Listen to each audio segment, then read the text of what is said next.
Week 2 of the XFL 2020 season is in the books, and Matt McGloin had a rough day.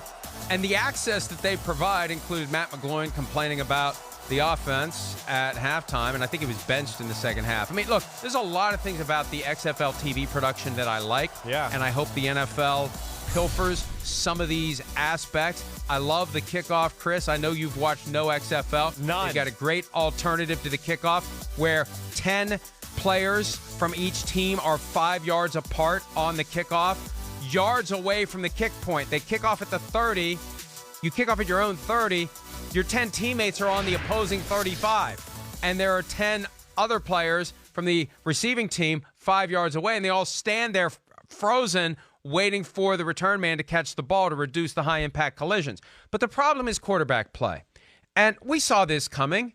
You need star players. You need competent quarterbacks to make an alternative football league work. And that's one of the reasons why we have seen failure after failure after failure. You know, people, and there's a loyal army of XFL fans for some reason on social media, and they think anytime that I post anything that can remotely be construed as negative, that I'm getting paid by the NFL to say bad things about the XFL. No, there's plenty of bad things to say. The football is not anywhere close to NFL quality because they don't have anything nearly close to NFL quality quarterbacks. The closest they have is Cardell Jones, who's the only guy who had extended time in the NFL and at one point was regarded as maybe a potentially good NFL quarterback. He's been great for DC. The other 7 quarterbacks, even though Landry Jones ended up with 305 passing yards yesterday, the only 300-yard passing performance in the XFL this year, Landry Jones wasn't good either. All of them, other than Cardell Jones, have struggled. Yeah, I mean, I'm not shocked. I mean, I haven't watched 1 second. I haven't. I got to say, P.J. Walker, who previously was Phillip Walker, right, when he was with the Colts and never played in a regular season game, and Andrew Luck raved to his father, Oliver Luck, the XFL commissioner, about P.J. Walker. He's been good as well, and his team is now 2-0. So it's not just Cardell Jones. Cardell Jones, P.J. Walker. Okay. The other 6, Yeah, well, I mean, okay. And, I'm going to watch at some point because I want to see, the three-point play, the kickoff that you just mentioned. I understand there's some cool wrinkles out there. I've had some friends tell me that. But I haven't watched a second.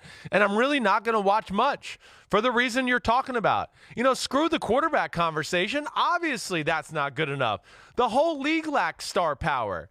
That's why we tune into NFL football, because we want to see special. And they're special on every NFL roster. Same thing for college football. Even though there's a number of players that wouldn't even be able to play in the XFL or the NFL, it doesn't matter. We're still seeing a star at some point. And Clemson, we're watching 4 or 5 stars that are going to be in the NFL. Yeah, and they make a lot of good plays because they're playing against some guys that are never going to be in the NFL, not even in a training camp. So that leads to explosive, fun plays, greatness. Same thing with the NFL. The only league I have ever seen that's gotten some juice and some leeway was the USFL. Why? Because it had star power. Kelly, Reggie White, Steve Young, whatever it may be. It was a lot of really great players that drummed up some interest. I don't want to watch a bunch of practice squad NFL guys play real games against each other. I'm sorry. I just don't want to watch it. Yeah, and I just wonder whether or not the XFL would have broadcast deals with ESPN and Fox if they were trying to actively attract NFL players away. I don't think the NFL would be happy about it. Currently, XFL isn't a threat to the NFL. But there are guys out there who aren't in the NFL that would make the XFL better. Johnny Manziel, they're not interested in him. Well, he's better than some of the quarterbacks that are playing in the XFL, and he has star power.